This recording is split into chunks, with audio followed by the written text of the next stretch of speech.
Peace. Welcome to The Breakdown. I'm your host, Clarity. Now, zodiac signs, they're everywhere, right? In movies, TV, online, and even walking down the street. Some people represent hard for theirs. Shout out to Libras, I got my scale. Whether it's with jewelry, tattoos, whatever else they could think of, really. Now, some of these people take it really personally, too, if you guess the wrong sign. I ain't no damn Sagittarius. Do I look like a Capricorn to you? Yeah. But with all that being said, what exactly is Greek astrology anyway? And what are these signs really based on? And what are the African origins of this idea? You know we're gonna get into that and more right now on The Breakdown. The Breakdown. Tell me what's your sign. It's a question almost everyone is asked at one point or another. And most of us know the answer. But what exactly are zodiac signs? Why do we have them? And what are the African origins of these ideas? Astrology is nothing but a Greek word that means knowledge of the stars. Astrologos means knowledge of the stars. Ancient African people were the first people to observe the heavens and to chronicle their observations. What we find when we study the history of ancient Africans in the Nile Valley is that that was the epicenter of culture, science, technology, and civilization.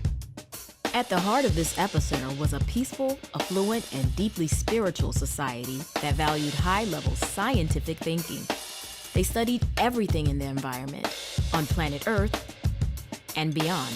Prior to the advent of electricity, when the sun went down, people went to sleep. During the day, the sun was the primary principle which guided people's lives, so the sun became associated with God or the Creator.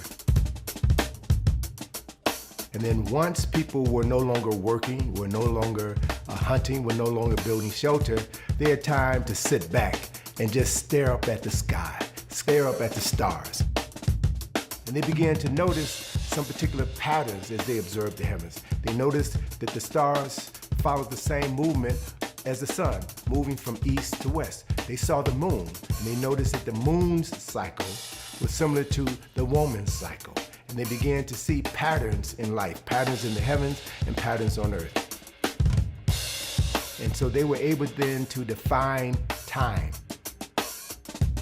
They divided the day into 24 hours. They divided the year into 365 and a quarter days. They also accurately calculated the circumference of the Earth. In the ancient world, Kemet was the primary source of both scientific knowledge and spiritual enlightenment. Ancient Kemet was the place to be, and anyone who had the resources sought to come to Kemet from any corner of the world. Modern astrology is mostly based on the writings of the 2nd century Greek scientist Claudius Ptolemy. His 4-volume work, the Tetrabiblos, represented everything the ancient Greeks knew about astrology. And ancient Greece was the foundation of advanced scientific and spiritual thought throughout Europe. But like his predecessors Socrates and Pythagoras, Ptolemy spent decades in Kemet studying at the feet of African scholars. Because thousands of years before the existence of Greece, Africans in the Nile Valley were the fathers and mothers of advanced scientific and spiritual ideas and practices. These African people birthed writing, mathematics, philosophy, art, medicine, architecture, and advanced sciences like biology, chemistry, and astronomy.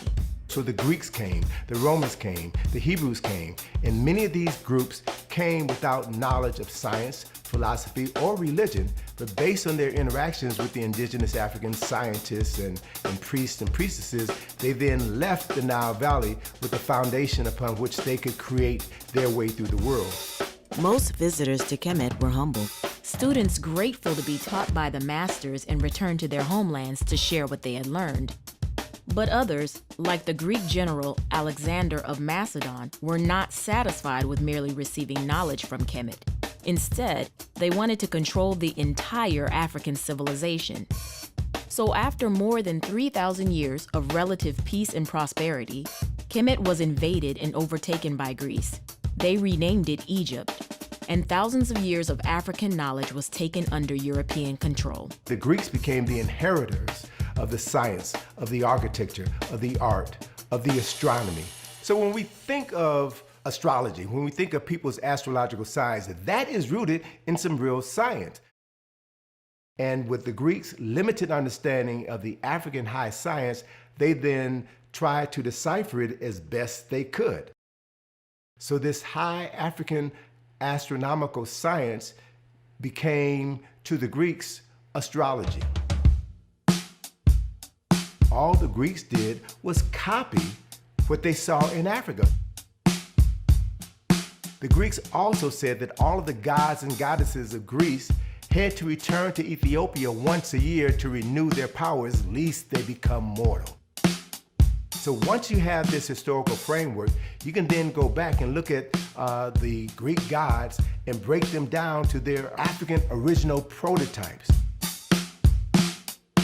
Astrology is to astronomy what religion is to spirituality.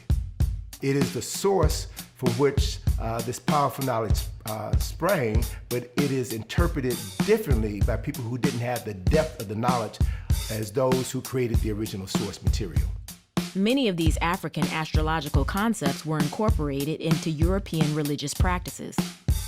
African spirituality and imagery was so highly revered in Greece that in many cases, even the original African names of deities were barely changed. African personalities of Asar, Aset, and Heru were studied by the Greeks, and they became known as Osiris, they became known as Isis, they became known as Horus.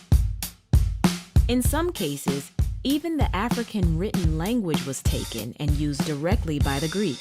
For example, the zodiac symbol for Greek water-carrying god Aquarius is the exact same unchanged symbol for water as written in the ancient African language called Medu-Neter, or what the Greeks called hieroglyphics. And with their limited understanding, they tried as best they could to delve into the minds of these ancient Africans.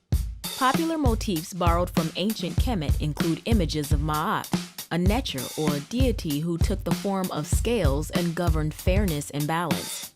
Another popular image was the Neter Asar, often depicted as a bull.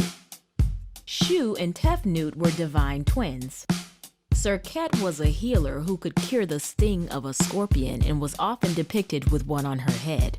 The circular zodiac at the Temple of Het-Heru in Dendera, Egypt, contains the Greek versions of these ideas, along with their original Kemetic inspirations, several of whom are concepts the Greeks would have encountered only in Africa. Leo the lion, for example, is a species which is not native to Greece, but is native to Africa. On the outer part of that zodiac, in the ceiling of the Temple of Het-Heru, there you have the zodiac symbols that we're most familiar with.